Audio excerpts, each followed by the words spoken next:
Dialogue politique en République du Bénin, on en parle ce samedi 19 octobre de l'an 2019 sur ESAE Télévision. Chers amis internautes, bonjour. Merci d'être au rendez-vous de votre émission hebdomadaire de décryptage de l'actualité politique nationale de la semaine sur ESAE Télévision, baptisée Info Hebdo. Et pour en débattre ce jour, je reçois pour vous, chers amis internautes, c'était prévu 4 invités, mais un nous a lâché, il s'agit bel et bien de Distel Amoussou, mais ont répondu présent à l'appel. Il y a Georges Perzo Anago, directeur de publication du quotidien La Dépêche, qu'on ne présente plus sur les plateaux d'émissions d'Info Hebdo. Nous avons également Justin Huissou, il est web activiste, et le 4e invité nous est revenu finalement. Il a pour nom Jacques Bokor, journaliste et rédacteur en chef du quotidien béninois d'information générale et d'analyse Matin Libre. Avec eux, il sera question, comme je l'annonçais tout à l'heure, du dialogue politique. Sans plus tarder, on les retrouve pour le décryptage. Le décryptage de ce jour, comme je l'annonçais à l'entame de cette émission, se ferait avec Justin Huissou Sono. Bonjour. Bonjour, monsieur. Merci d'avoir accepté notre invitation. Vous êtes face à Jasper Joanago. Bonjour. Bonjour, chers confrères. Bonjour aux internautes de ESAE TV. Jacques Bokor, bonjour. Bonjour, Kader. C'est un plaisir d'être là. C'est un plaisir d'être là. Alors, Justin Huissou Sono, vous êtes web activiste. ESAE Télévision est une télévision qui émet via Internet. Vous avez suivi, comme bon nombre de Béninois, l'entame du dialogue politique, le déroulement et la clôture. Alors, qu'est-ce que vous en retenez globalement? L'initiative est très louable parce que moi, j'entends pas dialogue, une concertation des partis qui étaient quand même dans une certaine dichotomie, et arrivé à un moment donné, il faut se retrouver quand même pour rebattre les cartes. Normalement, on devrait quand même associer toutes les parties en conflit. Et c'est ça qui va donner le consensus.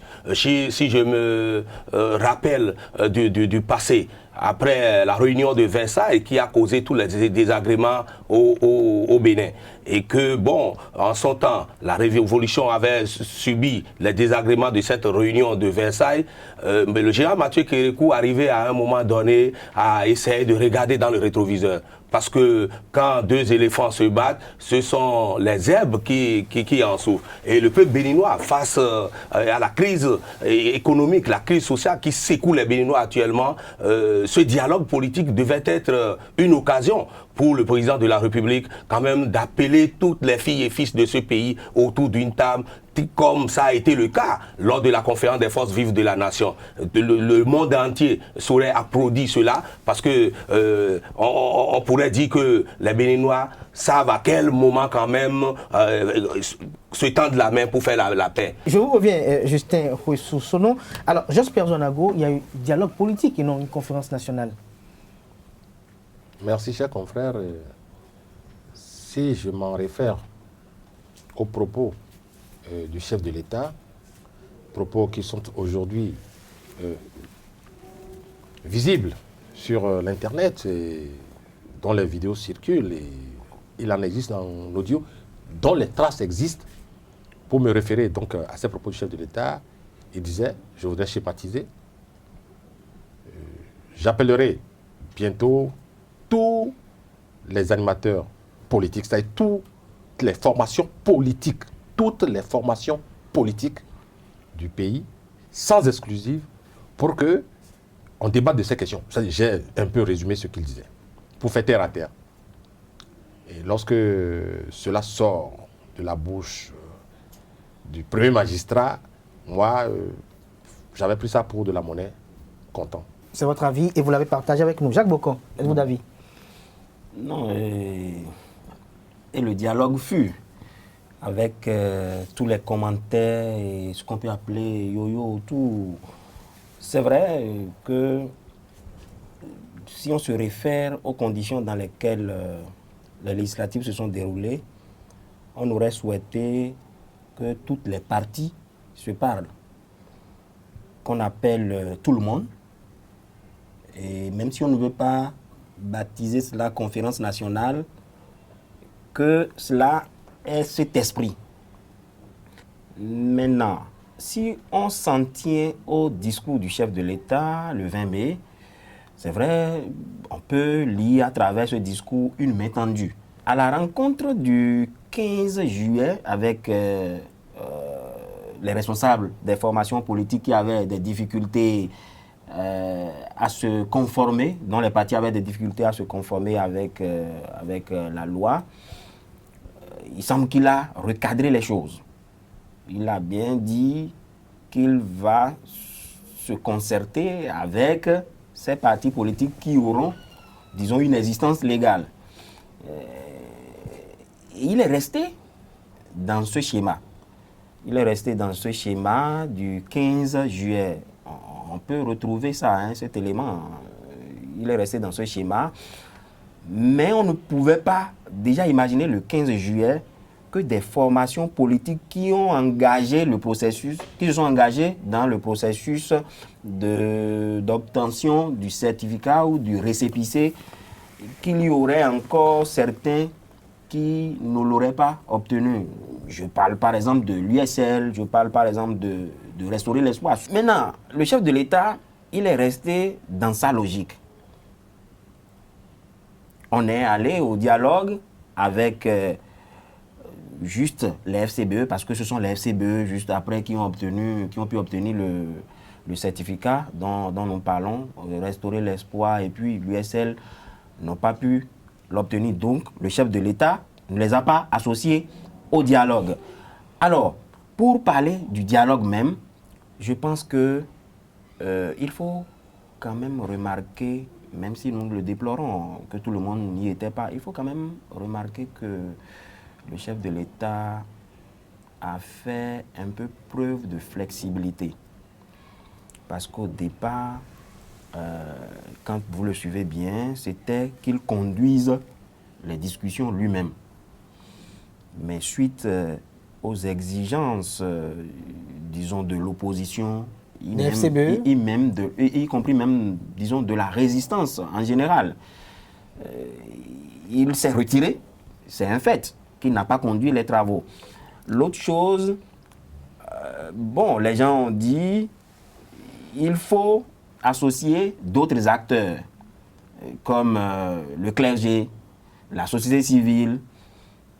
Mais le lundi, d'avant le dialogue, son ministre de la Communication est sorti et a circonscrit les conditions dans lesquelles les échanges vont se dérouler. Il a eu affirmé qu'il ne s'agissait pas d'une conférence nationale bis, mais qu'il ne s'agit pas non plus d'une assise nationale. Il s'agit d'un dialogue politique. Absolument. Avec des partis politiques régulièrement enregistrés au Bénin. Tout à fait. Donc, le chef de l'État, à défaut du clergé, a nommé un facilitateur et un rapporteur. C'est une avancée par rapport à la rigidité du départ. Si vous observez bien, on a parlé de la charte des partis politiques, on a parlé du code électoral, on a parlé du statut de l'opposition. Je me dis, quelle générosité.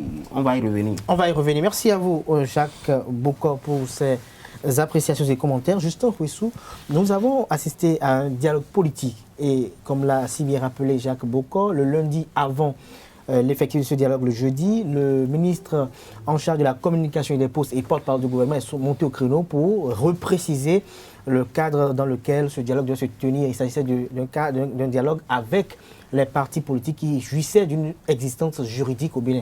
Alors, est-ce que dans ce cadre, est-ce qu'on peut se dire qu'il y a eu exclusion, comme vous avez venu de le dire, quand on sait qu'il y a des formations politiques qui n'ont refusé de satisfaire aux exigences du ministère de l'Intérieur?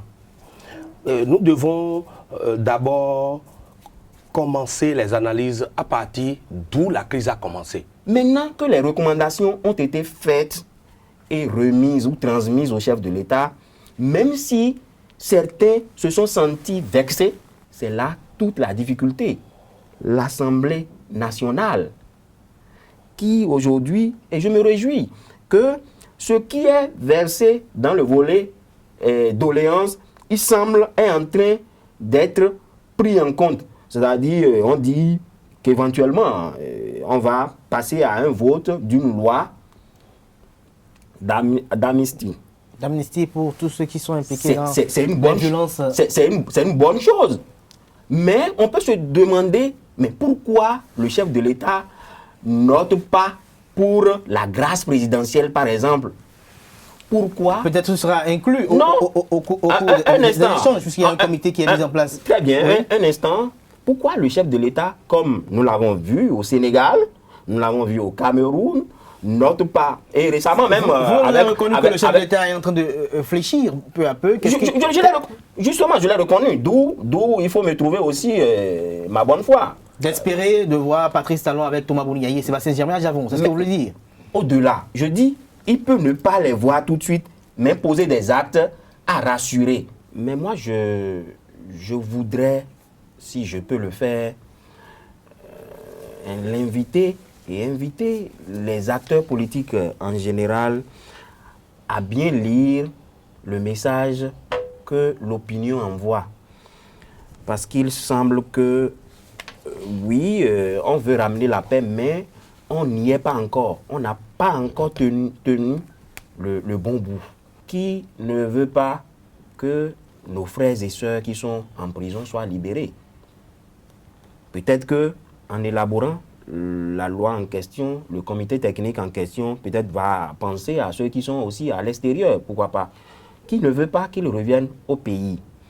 Donc moi je pense qu'il faut faire en sorte que la paix revienne effectivement et que des situations du genre de Tchaourou, que ça soit définitivement derrière nous. Donc je pense que c'est très important et c'est peut-être un message que je suis en train de lancer si ça me revient de lancer ce message. Voilà. Merci à vous, Jacques Bokor. Justin Fouessou-Sono, très rapidement, de manière concise, les élections générales entre les organisées en 2020 et en 2021, est-ce que ça répond à l'aspiration d'une grande frange de la population de pouvoir écourter le mandat de la 8e législature?